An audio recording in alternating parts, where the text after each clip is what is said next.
Hello there, ROS developers, and welcome to this live class number 113, where we are going to be talking about basic probability applied to robotics. So, let's go for it.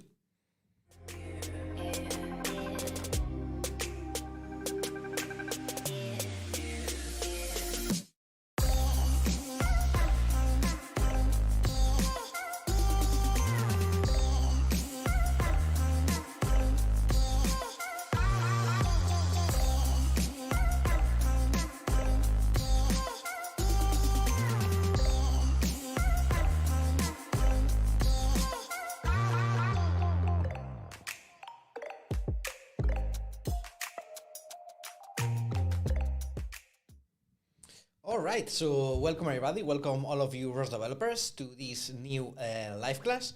It's already 113, and as I have just said, today we are going to be seeing some basic probability concepts. So yeah, let's go for it. But before starting, let me make sure and let me know here in the chat if everything is fine, image is fine, sound is fine. From what I can see here, everything seems to be working properly. So just write down there in the chat if everything is fine so that we can keep going.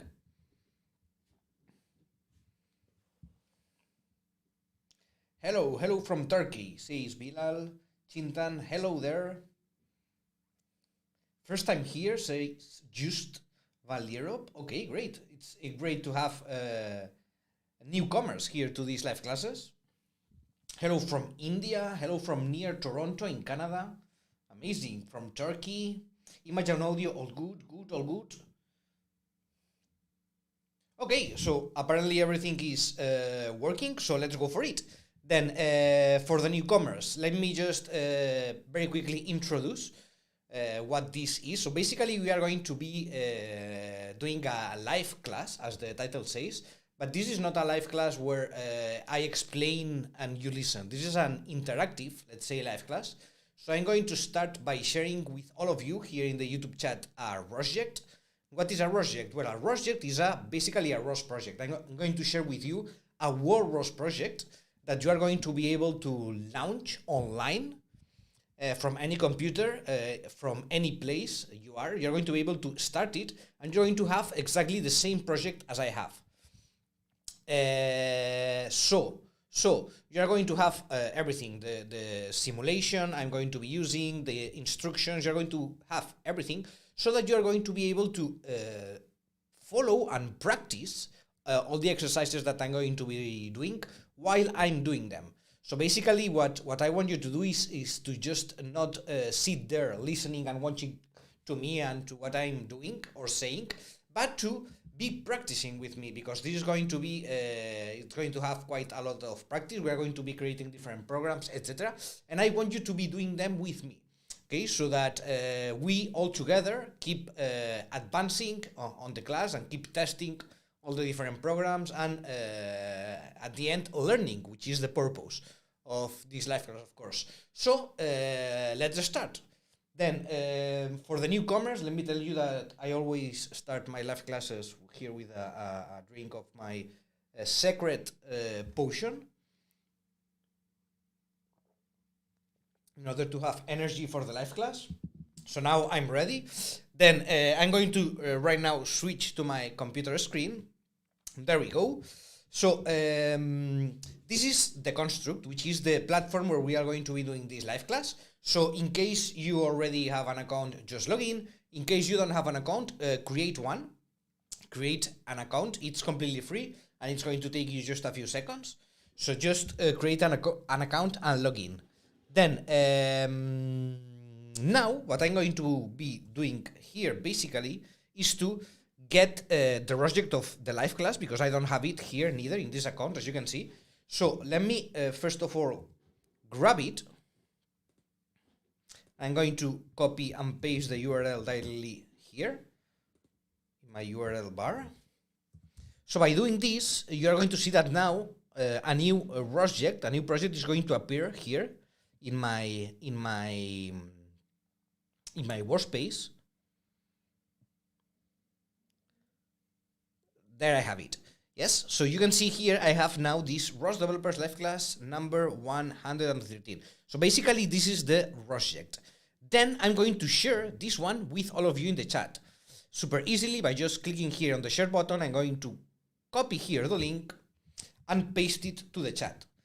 Let me find the chat. There we go. Okay. So now with this link, you can directly click on it. You can copy and paste it to your URL bar, as I have just done. Whatever you want. The only thing is that you need to be logged in here in the construct. So once you are logged in, you can come here to my projects section. So here in my case, I have many different projects because I have been working on different things. In your case, it depends. If you have already worked on other projects, you will have them here. If it's the first time you log in here, you will probably have this empty. But then by clicking on that link or by copy it and pasting it here to your URL, you are going to receive this one, the ROS Developers Live Class number 113 project. All right. Then once you have copied this project to your account and to your workspace, you are going to have this project forever. So it's not only for this live class.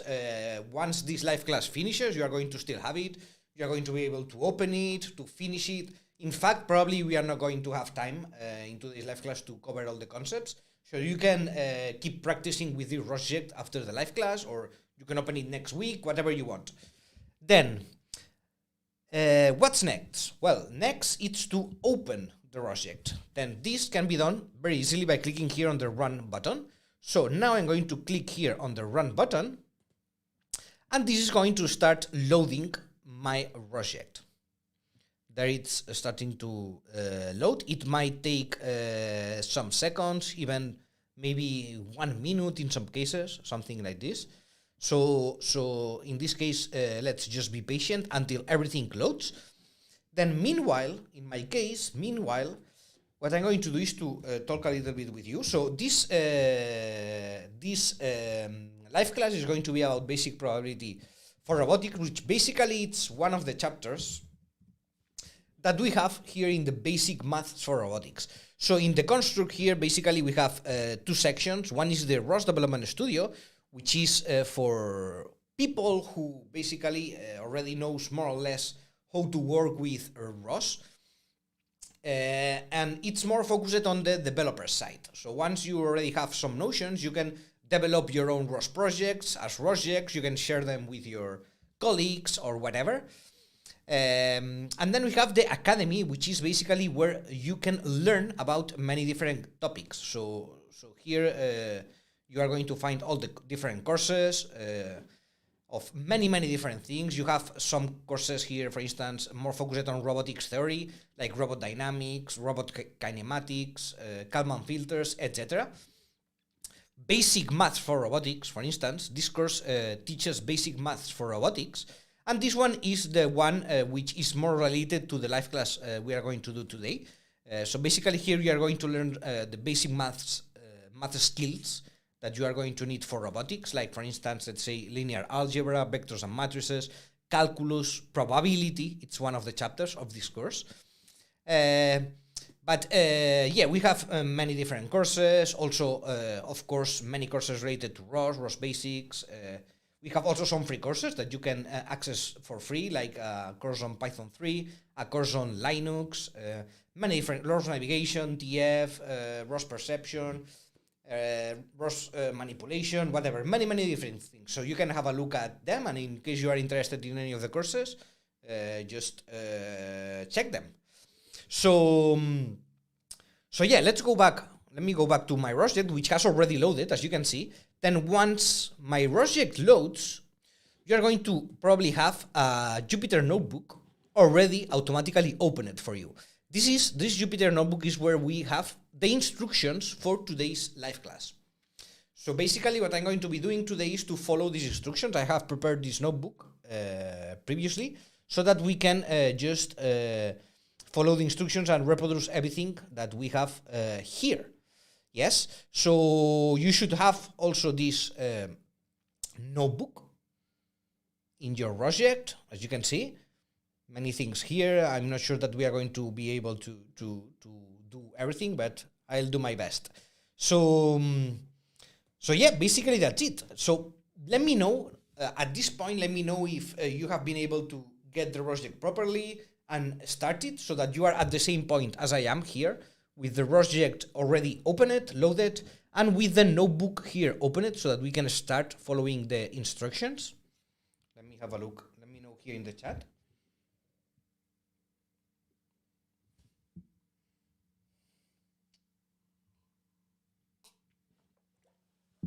Misho says, I like it Robot Ignite Academy better. Why did you change the name? Well, actually, we didn't. So we have still the academy. It's here, Robot Ignite Academy. But this is a more complete application, let's say. So we have integrated the academy with the developer studio, so that you can learn in the academy and then you can work in your own projects here in the developer studio, and even test them here in the real robot lab with a real robot, whatever. So basically it's a more complete application, but the academy is still there.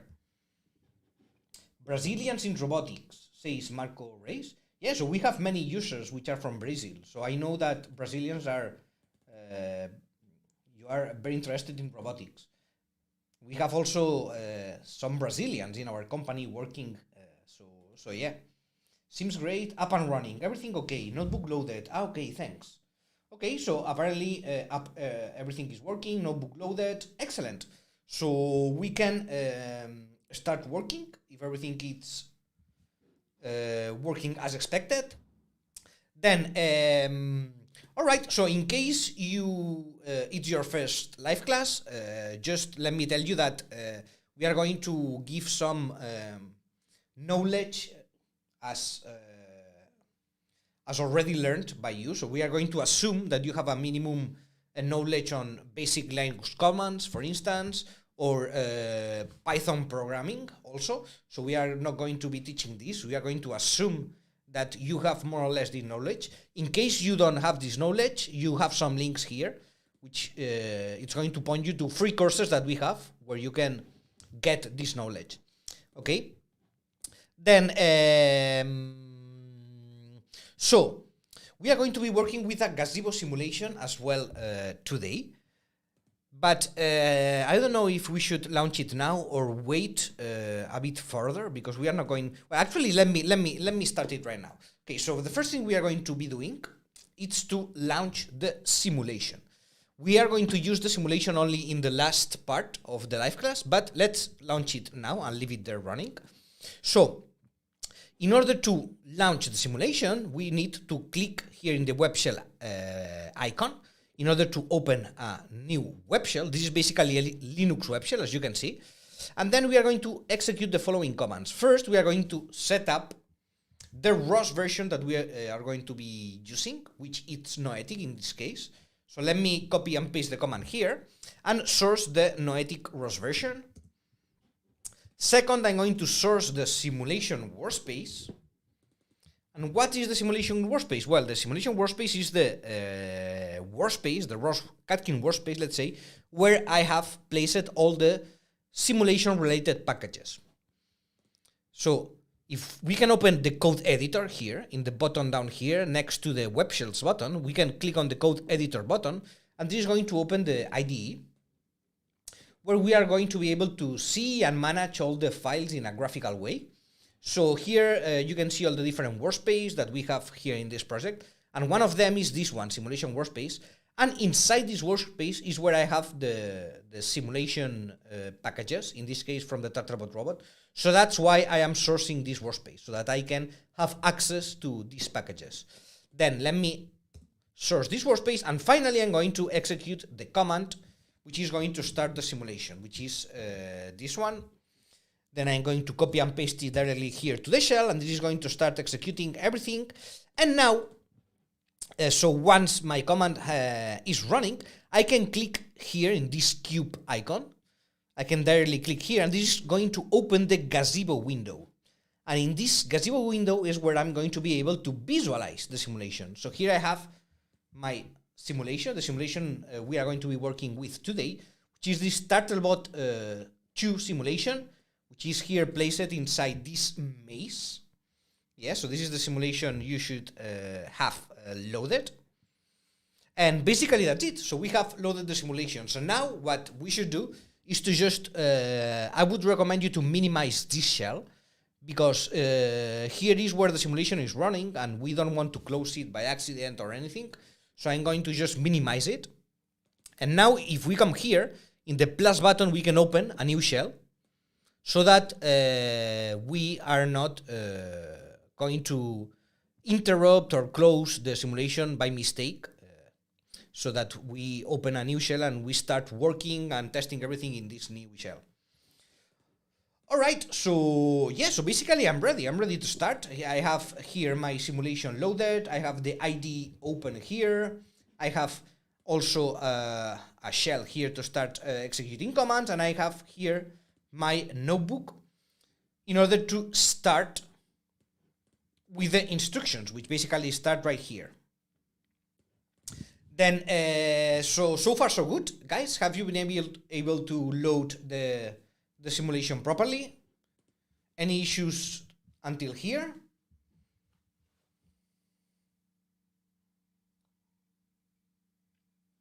Let me know here in the chat. I can see here Amir is saying hello from the US. Yusuf also is very thankful to the construct for this opportunity. You're welcome. Yusuf, you're very welcome. Yes, no issues. Simulation loaded. Good. All good. All good. Okay, perfect. So everything is going excellent and smooth today. I love it. I love it. So let's keep going then. Okay, so let's start here with the live class. Then, why probability in robotics? So if you have worked in robotics, you might already know that probability is very used in different fields in robotics. So, for instance, here we have a use case. Let's say, so autonomous robots develop their behaviors in pairs of perception of their state and environment and action from their motors to the environment. So probability is a representation of how uncertain we can be that the robot perceives what we think or performs the action we want. So let's see. Let's read this scenario. So let's imagine a robot placed inside a building will have a concrete state, a position, and an orientation. Then let's assume that we are very certain of these two factors. So we have just checked the robot and we know exactly the position and orientation that the robot has. Then we are going to command the robot to take an action of, let's say, moving 3 meters forward. Then, after this action has been taken, can we be sure that the robot moved these 3 meters without going to look at it physically? The answer is no. So we need, if we command it to move 3 meters forward, we cannot be 100% sure that the robot has moved these 3 meters forward if we don't go there physically and check that the robot has in fact moved those 3 meters. So do we have any help to solve this problem? Yes, odometry. So odometry is a measure of the motion speed by the robot itself, calculated with how many times the wheels have spin during the process. Also, we have other data like the laser, for instance. We can have extra data like IMUs, etc. But still, can we be sure about these sensor measures? Again, the answer is no. So there could be noise in the measures, there could be noise in the laser readings, there could be variations in the floor, the wheels may have slipped, which is a common issue in robotics, etc., etc., etc. Then what can these measures give us then? So what this sensor measures gives us, it's basically a probability that the robot may have moved 3 meters, or that it may be now in a particular position and orientation. Therefore, the action we commanded has increased uncertainty around the position and heading of the robot. So probability will help us fuse the data from all the sensors to identify the possible states of the robot and gives us a number of how certain we are of each assumption of position and orientation. Yeah, so this is a very common scenario, talking of robot localization, in which probability is applied. And in this case, basically probability is going to help us to know the state of our robot, the current state and the future state of our robot in terms of positioning and orientation or heading. Yes? Then, all right, so after doing this presentation here, small presentation, let's start with some basic concepts related to probability. We're going to start from the very basics and try to build on top of that. So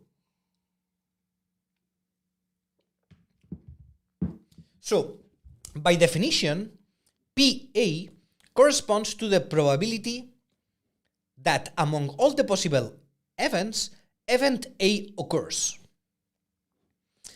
This probability has to be a number between 0 and 1, being 0 as it is impossible that this event occurs, and 1 as it is 100% certain that this event occurs.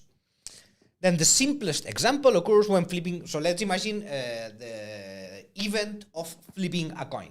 So the chances of the event being heads are the same as being tails, 50%, right? Then this probability can be expressed as the following equation. So the probability of being heads, it's equal to the desired event divided by the possible events. So basically the probability of being heads is the same as the probability of being tails, which it's 1/2. So we have two events, which are heads and tails. Then this probability can be calculated as the desired events, being heads or tails, divided by the possible events, which in this case are 2.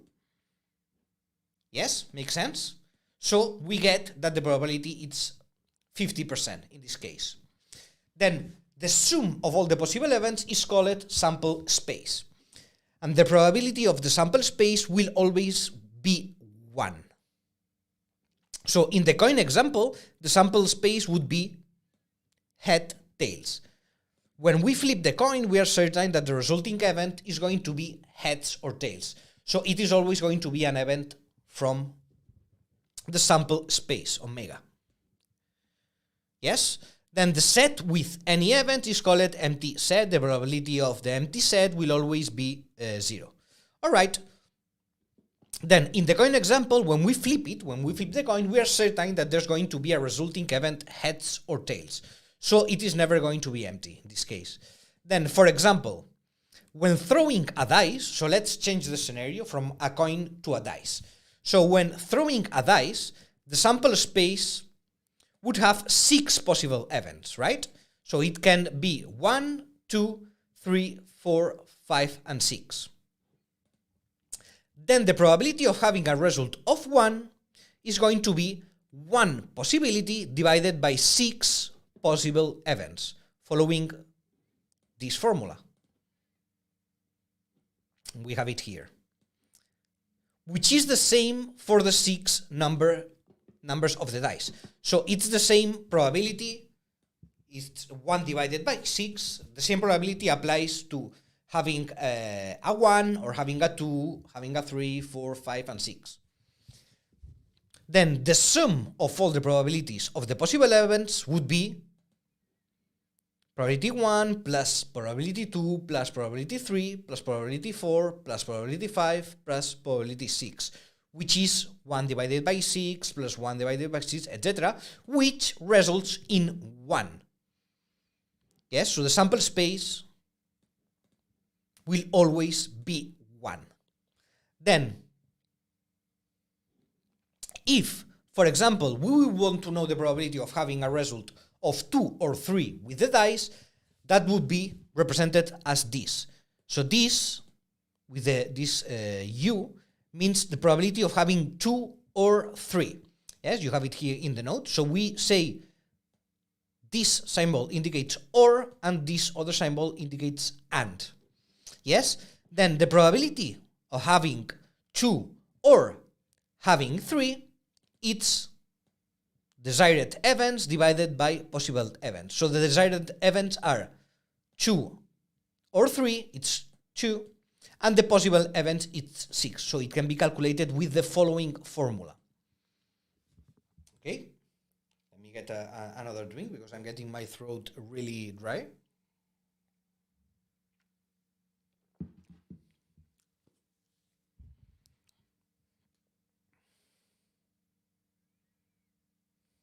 All right, so the probability of having 2 or 3 in the dice, in this case, is the same as doing P2, probability of having 2, plus the probability of having 3, which is 2 divided by 6. Then generally, in general terms, the probability of one event or another can be expressed with the following formula. So the probability of A or B can be expressed as the probability of A plus the probability of B minus the probability of having A and B at the same time. So in the case of throwing one dice, having the probability of A and B, so if we throw one dice, it's impossible that we get two numbers at the same time. It's impossible that we get 2 and 3 at the same time if we throw only one dice, right? Then this probability is going to be 0. Yes? Therefore, in this case, the probability of A or B can be expressed as the summatory of the probabilities. Then here we can resume this section with some axioms, some basic axioms that we can express in probability. Okay? So, all right. Then let's try to go into a little bit more advanced things. So basically here we have introduced some basic axioms. Then let's first introduce the joint probability. Then a joint describes the probability of two events happening that can be expressed as P probability of A and B. Yes, this is the joint probability. Then if A and B are independent, which means that the probability of having one doesn't depend on the probability of having the other event, then we can express it as probability of A multiplied by the probability of B. For example, if we had two dices, the probability of having 2 and 3 would represent the probability that we obtain a result of 2 on one dice and a result of 3 on the other dice. Yes? So this is, remember, if the probability of having 2 and 3 with one dice, it's not possible. It would be 0. Then, but now we are in the scenario of having two dices. So now we can have a 2 in one dice and a 3 in the other dice. Then this probability, the probability of having 2 and 3,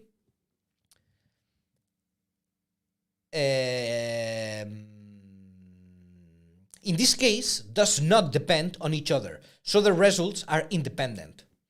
That's why the probability of obtaining 2 and 3 can be expressed as the multiplication of the probability of having 2 by the probability of having 3, which in this case it's 1 divided by 36.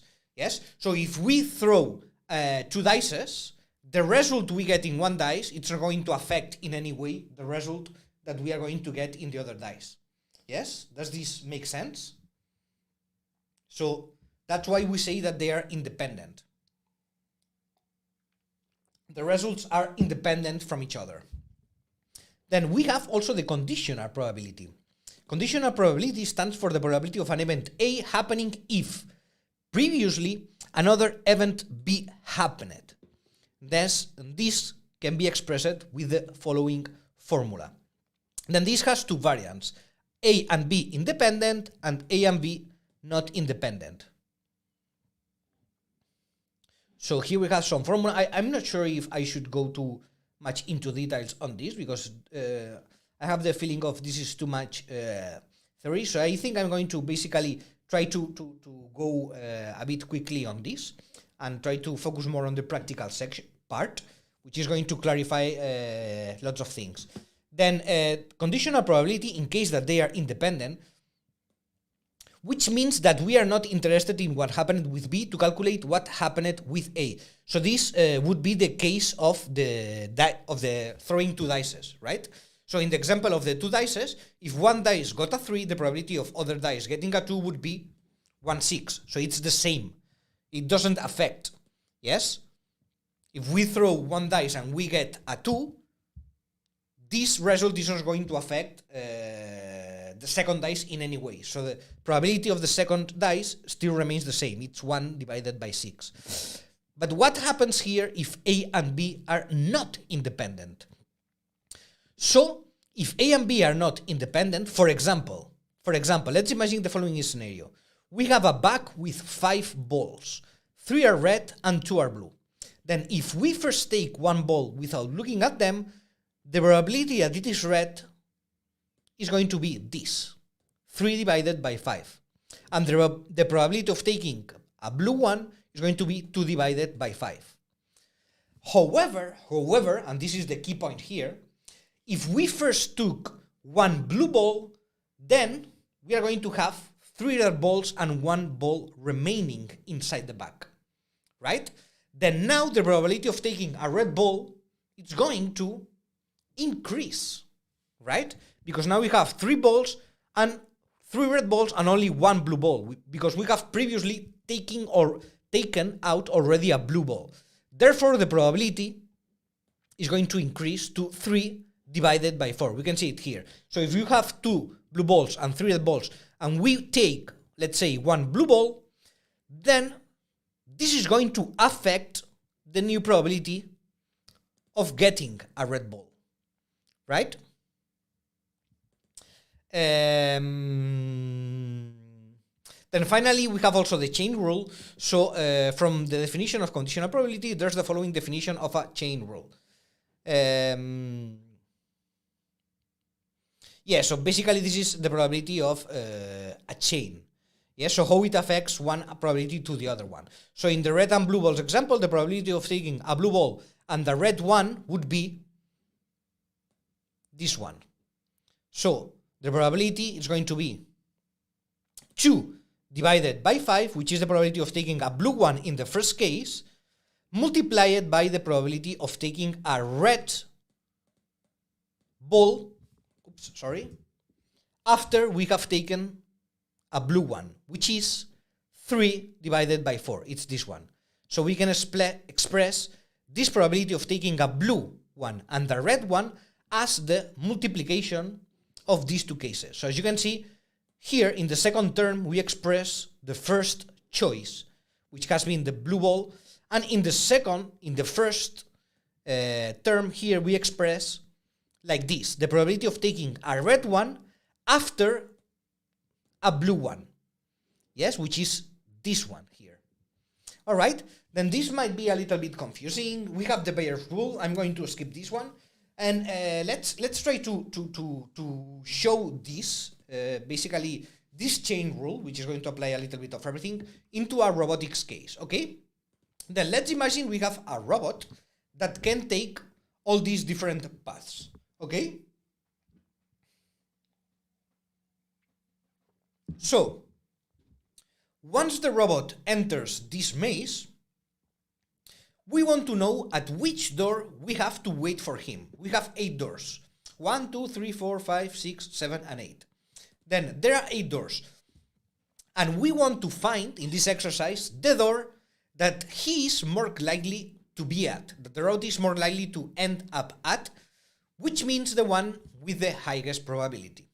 Then in order to know this, we are going to need to calculate the probability of the 8 possible outcomes by applying conditional probability each time the road passes a crossroad, right? Then, looking at the probability maze above, coming out by the first door would mean that the robot chooses to go. Let me make this bigger for now. So, looking at this maze, coming out by the first door, which is this one, the one with the number 1, would mean that the robot chooses to go left in the first crossroad, then left again in the second crossroad, and left again in the third crossroad. Yes? Then this probability of the door 1 applying the chain rule can be expressed as the probability of choosing left in the first crossroad multiplied by the probability of choosing left in the second crossroad and multiplied by the probability of choosing left in the third crossroad. Yes? Makes sense? So this is the first crossroad. Then this is the second crossroad, which is to choose left after we have already chosen left in the first crossroad. And again, the third crossroad, it's this first term here, which is to choose left after we have chosen left in the previous crossroad. Yes? So basically the probability of ending up in door 1 can be expressed with this formula. Make sense? So basically we can then turn this into a very simple Python script. So the probability of choosing left here, it's of course 50%, right? So 0.5. Then the probability of choosing left here, we have 3 options. So here in the first crossroad, we only have 2 options, left or right. Therefore, the probability is 50%. Then here in the second crossroad, we have 3 options, left, front, or right. So the probability here of choosing left is going to be 0.33, 33%. And in the final crossroad here, we only have left or right, so the probability is going to be again 50%, right? Then the probability of ending up in door 1 is going to be 50% multiplied by 33% and multiplied by 50%, right? Makes sense? So with these formulas and applying the same idea to all the cases, we can get the probability of the robot ending up in all of the 8 doors. All right? So here we can see all the different cases. So let's see another case. For instance, let's see one which is simpler, which is door 3. So door 3, for instance, it's this one here. Then for door 3, we only pass through 2 crossroads, right? One is here and the other one is here. Then in the first crossroad, which is this term here, we have to choose left. So we need to get the probability of going left in the first crossroad. Let me close this. I can't. Okay. So let's wait.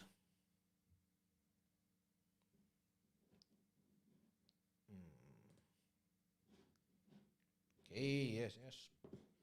I don't want to see this now. Okay.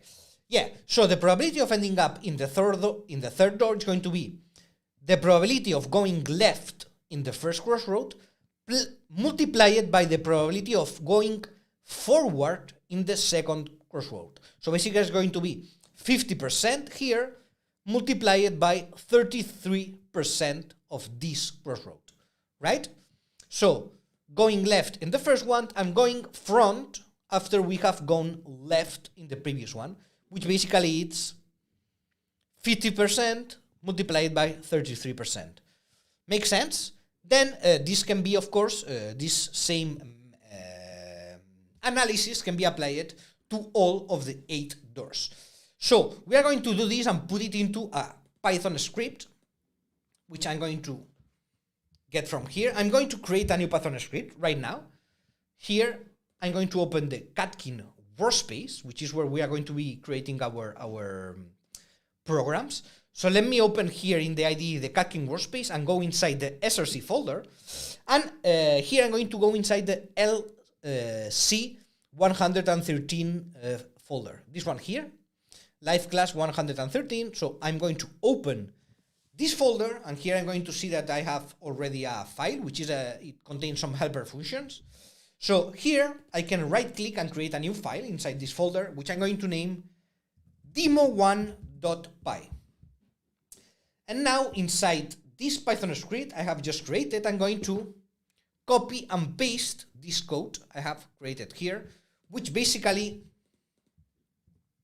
as you can see, calculates all the probabilities of each doors, and prints the resulting value. All right, so let me now come from the shell here, go inside Catking workspace, src, inside the folder lc113, and here I can execute my script by doing python demo1.py. Yes, you have all the instructions here. Then if I execute this script, I'm going to get the resulting probabilities of the robot ending up in each of the doors. So analyzing the result, I can see that the one which has more probability, it's door number 5 with 0.25. So with a 25% of probabilities. Yeah. We can see these results here directly shown up in the maze in order to better understand all this process. Yeah, so far so good. Let me have a quick look at the chat to see what you are saying.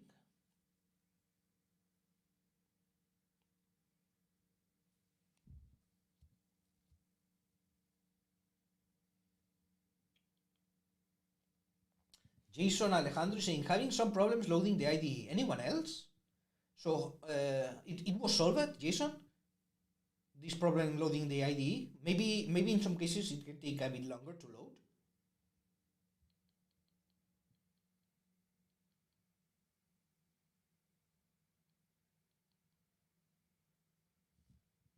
In case you have any problems with some of the applications here, yes, then you can try to maybe click here on the refresh button, like this, and maybe this is going to solve your issue in case some of the Windows is failing or something. You can try to click here on this refresh button, okay? Which is going to maybe solve your issue by offloading the IDE or the notebook or whatever other issue you might find. Okay, I can see also that my colleagues are here already answering the chat. So okay, so I'm going to keep going because we are already far ahead the time. We only have like 15 minutes to end the class. Okay, then we have some more theory here.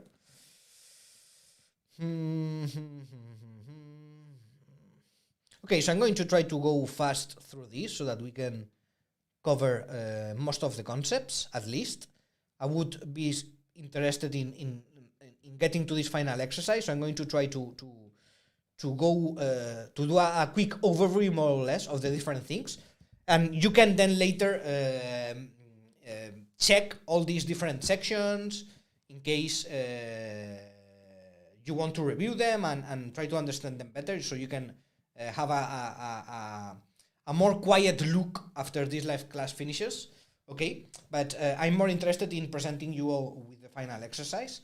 All right, so then random variables. Let's introduce here random variables. And let's start with discrete random variables. So a discrete random variable x, in this case, is some unique quantity that can take an uncountable number of values, from x1 to xn. Then probability of x being xy, or pxy, is the probability that the random variable x takes on a value xy. So a random variable x can be the event outcome of throwing a dice, which can take 6 different values, 1, 2, 3, 4, 5, 6. Then this random variable has to maintain the previous event identities. So it has to be between 0 and 1, and the summatory of all the probabilities has to be equal to 1. Okay? We have also the continuous random variables. So a continuous random variable x is some uncertainty quantity that can take on an uncountable range of values and assumes each value is in the range with probability 0. So a random variable x can be a range of temperatures between the interval of 0 and 100, let's say, for example, and it is characterized by a probability density function, which can help us calculate, for example, the probability that the temperature is between 34 and 39 degrees. Yes, and this can be integrated as an integral or as an area. Yes, we are going to see now this with some examples so that we can understand this better. So initially we don't know the shape of this function px, if it's linear, quadratic, trigonometric, etc. But yes, so in the next section, in the following section, we are going to see some examples of the typical ones.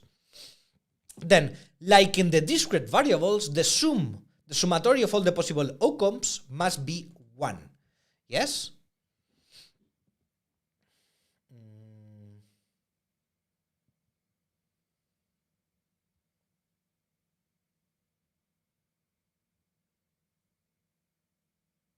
Okay, then we have expected values also. So the expected value of variable x can be seen as its mean or average value. So for discrete random variables, it can be described with the following formula, and for continuous random variables, as we can see, so for discrete random variables can be described as summatory, and for continuous random variables, it can be described as an area, let's say, as an integral. Yeah?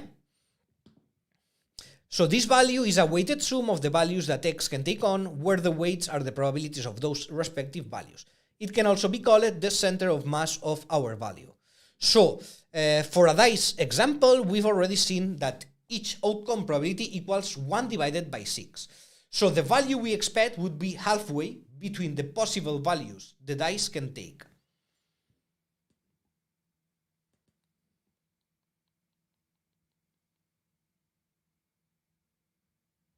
Okay, so let me jump. I'm going to escape these variance and covariance. You can check it later, because I think these are more abstract things. So I have added them here in the notebook so that you can check them later. But in this case, I would like to jump. So skip this because of the time also. But I want to better show the practical examples here. So let's jump to the probability distributions. Then the first example we are going to check is the uniform distribution. So in this distribution gives the same probability p to all values of a random variable x between a range from a to b. So it's like we brought the dice example to an uncountable number of possibilities values of x. All right?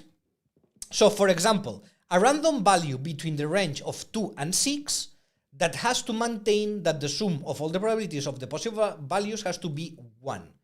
Yes?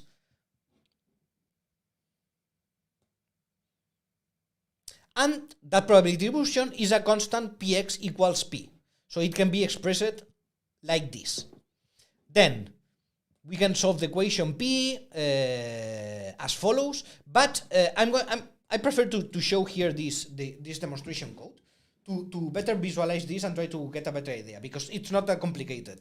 So showing here the formulas and just talking, it seems complicated.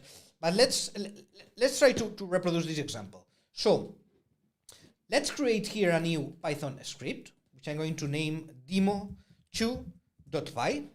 And let me copy here this code.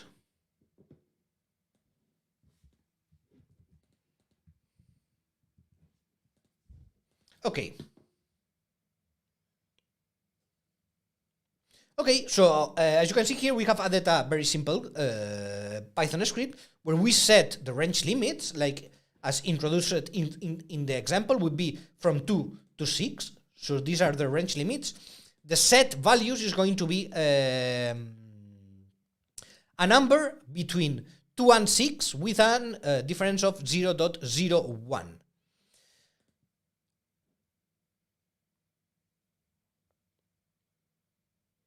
Then y can be calculated with the following formula that we have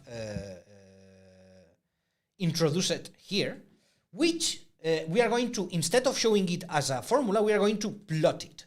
So let's plot this. Let's execute this script here. So let me execute it by doing a python demo2.py. Then now we are going to be able to visualize the results by clicking here on the graphical tools. Okay? If we click here on the graphical tools, we are going to see the following. So we have here in an axis, oops, sorry, why this is moving? Okay, so we have here, down here, the values of x, and here the probability distribution p. All right? So we have here the range, which is 2 and 6. Then this probability, the probability of a number, let's say, being between 2 and 3, well, in this case, the world probability of a number being between 2 and 6 can be calculated as the area of this rectangle. Yes, this is the interesting part about this. So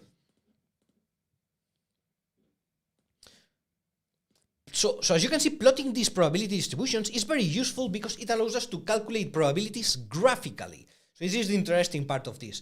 So we already know that the probability that x takes a value between 2 and 6 equals 1. We know this because it's the axioma. Yes, so the probability of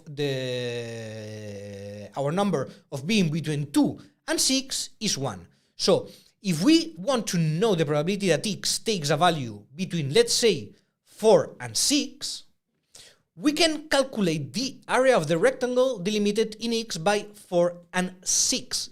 So we can, if we want, sorry, what I have, here I have it. Okay, so if we would like to know, let's say, the probability of a number being between 4 and 6, we can calculate this probability as the area of this rectangle. Yes? So, where do I have it? So, the probability of the number being between 4 and 6 can be calculated with this simple formula of rectangle width multiplied by the rectangle height. Which basically, in this case, it's, if we have a look here at the rectangle, it would be 2, yes? The width is going to be 2 multiplied by 0.25, which is the height of the rectangle. Then with this simple calculation, we can get the probability of the number being between 4 and 6. Yeah? Which results, if we do the calculations, it would result in a probability of 50%, which makes total sense. Yes, so the probability of the number being between 4 and 6 is going to be 50%. Between 2 and 4, it has to be as well 50%. Between 5 and 6, it would be at 25%, etc. Yeah? All right. Let's see another example. In this case, I'm going to see another example, and then I'm going to jump directly to the final exam. So let's see the example of the cumulative distribution. Then this distribution, the cumulative distribution, gives more probability to the highest values of x. So the probability increases linearly with x between the range a and b. For example, for a random value between the range 2, 6, that has to maintain that the sum of all the probabilities of the possible values has to be 1. We get the following formula. And that probability distribution is a linear function that crosses the point between a and 0, but with a slope m unknown. Then this probability can be expressed with the following graphical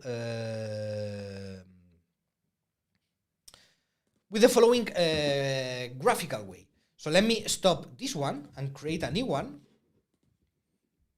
I'm going to name it demo3.py. Oops, sorry.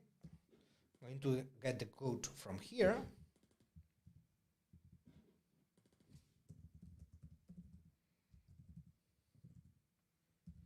And I'm going to execute this. Why I can't? Oh, I have placed the script inside this PyCache folder. Let me move it back here. All right, Python demo 3.py. So this the cumulative distribution can be represented in this case if we open the graphical tools as a triangle, as you can see here. Let me stop this. Yes. So therefore, with this function, if we want to know the probability that x takes a value between 2 and 4, we can calculate the area of the triangle. Yes? So the probability of our number being between 2 and 4 can be expressed as 1 divided by 2 multiplied by the triangle base and multiplied by the triangle height, which in this case, this is between 2 and 4, so the base of the triangle is 2, and the height of the triangle, it's, again, I'd say 0.25, right? So if we substitute all these, we are going to get that the probability it's 0.25, okay? So these are the distributions, which are very useful. We have also the Gaussian one, which I'm not going to explain it right now, but it's one of the most used ones in robotics. Let me just plot it to you, because maybe it rings a bell. So let me very quickly create here the demo 4.py. Oops, sorry. Demo 4.py. Oops, I don't know what I have on here. So let me copy the code from here and paste it here. I don't know what I have done again.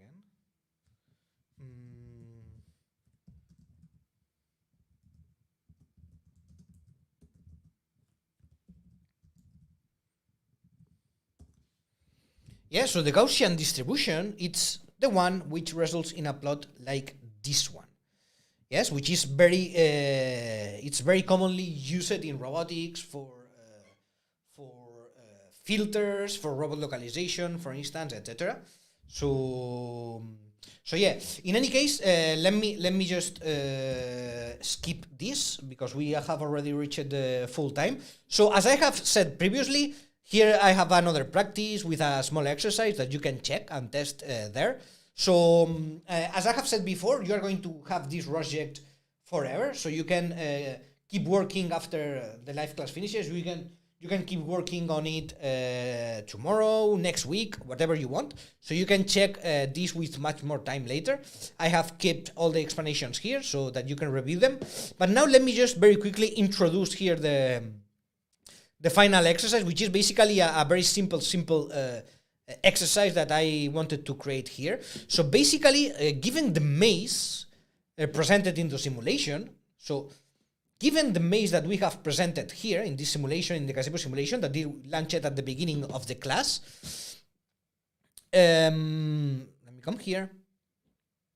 The robot will have to decide in every corner, so in every corner of the maze, the robot will have to decide either to turn to the left or to the right 90 degrees, depending on the output of the function decide left or right, which will take a random number from a uniform probability distribution between 0 and 1. Okay? Then a uniform probability distribution, as seen previously here, the uniform probability distribution, we have it here, the uniform probability distribution,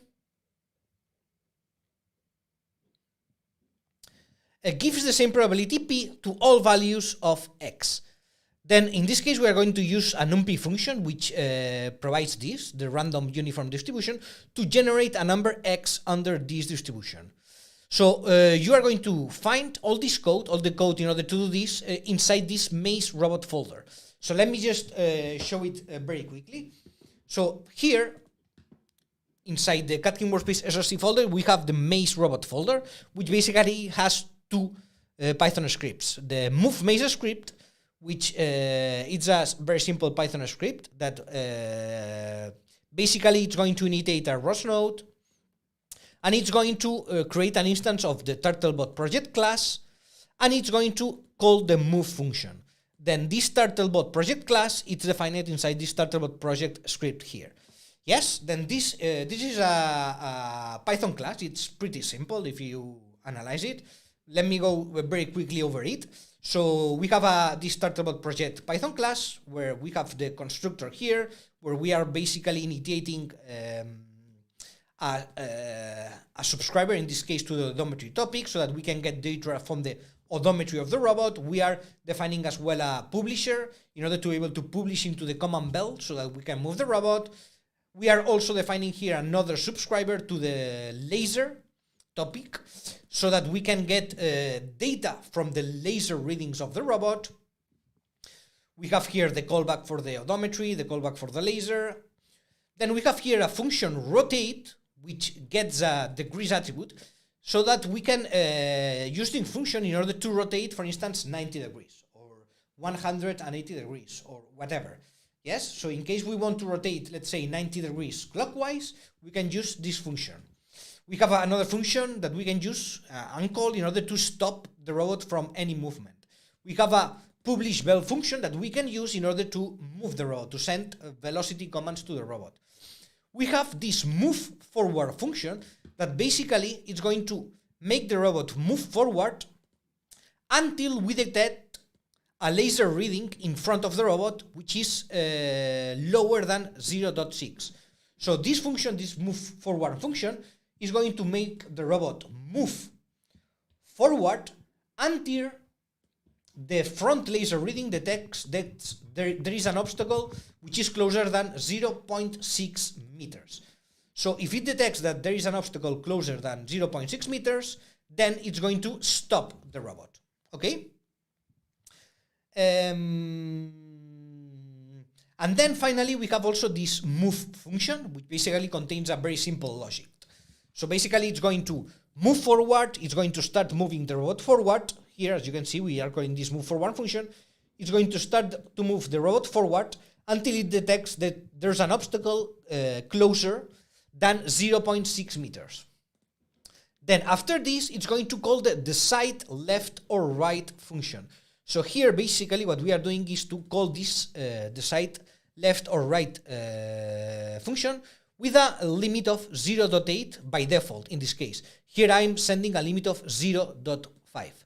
So basically this, what it's going to do is to generate a random number from a uniform distribution. Okay, in this case the limit number is 0.5, so I'm going to have the same probability of having turning to the right, let's say, turning 90 degrees to the right, or turning 90 degrees to the left. Yes? Then, so if we increase this limit function, then we are going to alterate this probability. So, for instance, if the limit is 0.8, we are going to have an 80% of probability that our robot is going to turn to the right in the first corner. Or if we change it here, let's say to 0.2, then we are going to have only a 20% of the robot turning to the right in the first corner. Yes. So with this function, we can basically change and play with the probabilities of the robot turning to the right or to the left. In this case, we are interested that the robot turns to the right because it's the way out. If it turns to the left, it's not going to have a way out. So in this case here, we can maybe tune it like this so that we make sure that the robot turns to the right 90 degrees. Yeah. So if we get a true number higher than limit, yeah, so let's put it to 0.8 in this case. Okay. Yes, then if the output of this function is true, then we are going to rotate 90 degrees to the right. Otherwise, we are going to rotate 90 degrees to the left. Okay? Then, basically, the idea with this exercise is that you play with this function and these values so that you can get the robot at the end out of the maze. Okay? So here we have only one one section of the maze, let's say, apply it. So we are moving forward here, we are doing a rotation here in the first corner, but then after this we are stopping the logic. So the idea is that you can keep building this logic so that at the end you can make the robot get out of the maze, okay? So let me very quickly run this. So let me come here and show inside the maze robot, and I'm going to run this move maze script. So as you can see, the robot starts moving forward. Then when it reaches, it detects that this wall is closer than 0.6 meters, it's going to stop and it's going to decide to turn left or right. Okay, so in this case, as you can see, so it has turned, in this case, to the 90 degrees negative to the left. So I'm going to, let me reset this. Gazebo reset world. Let me go back to the initial position. And let me, so the random number generated, we can see here that it was 0.1. So I'm going to put here the limit in 2, make it lower. And run it again so that I generate a different random number.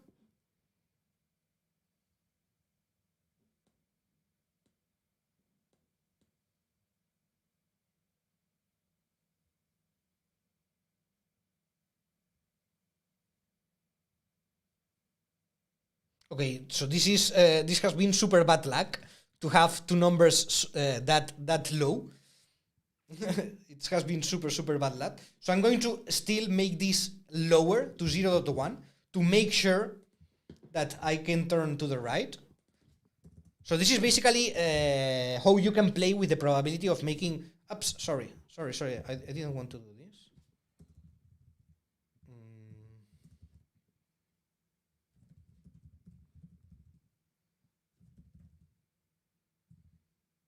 Let me stop the robot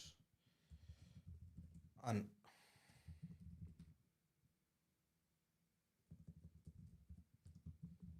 reset it to initial position. Okay. So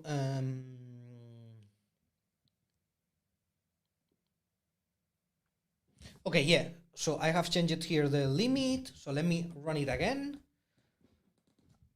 And hopefully now, if I'm not too unlucky, I'm going to get a number which is higher than 0.1. So that the robot will turn right in this case, which is what I'm looking for.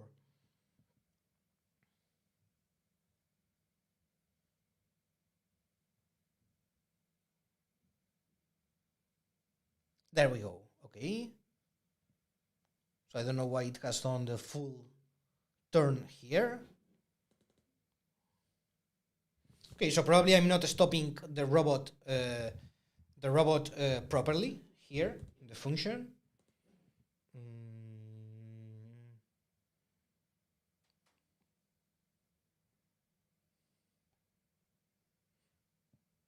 Okay, well, in any case, I'm not going to solve this because we are already 13 minutes past the time, so I cannot check why it's not stopping right now here.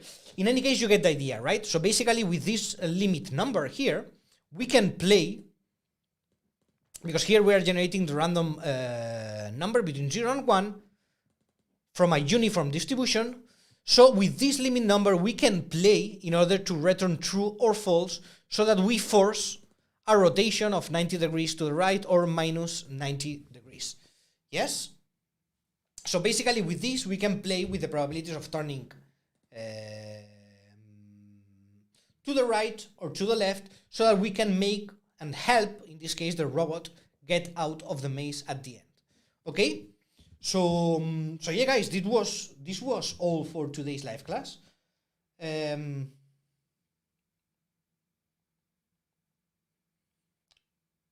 I have a block.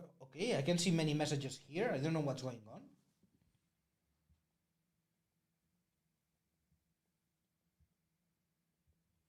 Something related to ad blocker.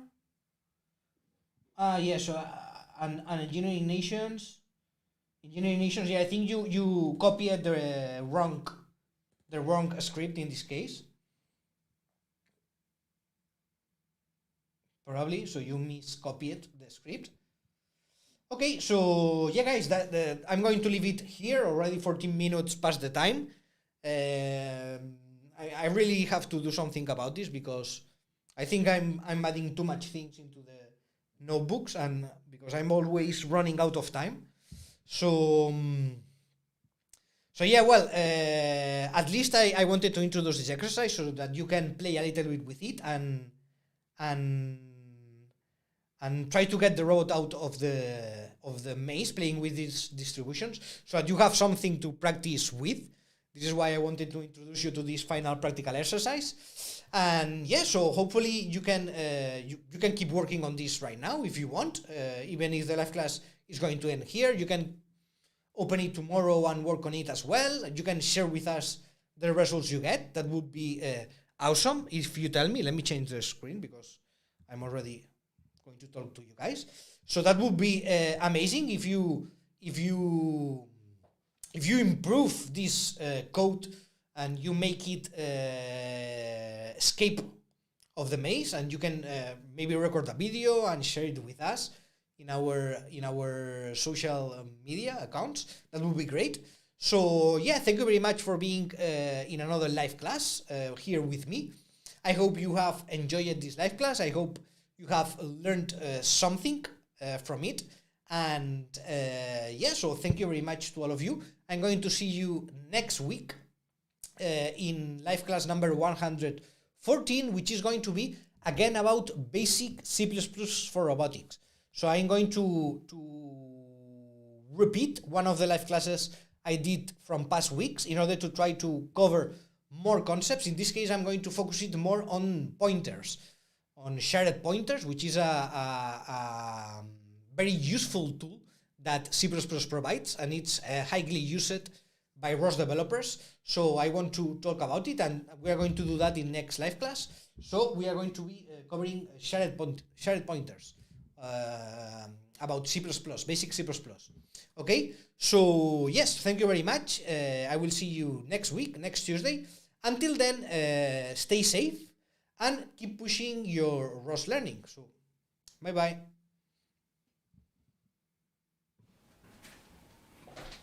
What are you doing, Alberto? I'm training this intern with ROS. Oof. Did you have the same experience? Spending too much time equipping your team with ROS skills? Check out our ROS Online training solution for enterprises, a fast and easy way to empower your team with ROS. From ROS basics to manipulation, perception, AI, ROS2, everything your team needs to learn is here. Practice with real and simulated robots. Train your team by doing from day one. Also, our ROS experts will provide you 1 hour of consulting services to boost your robotics projects. Want to become a happy Alberto? Request a demo today.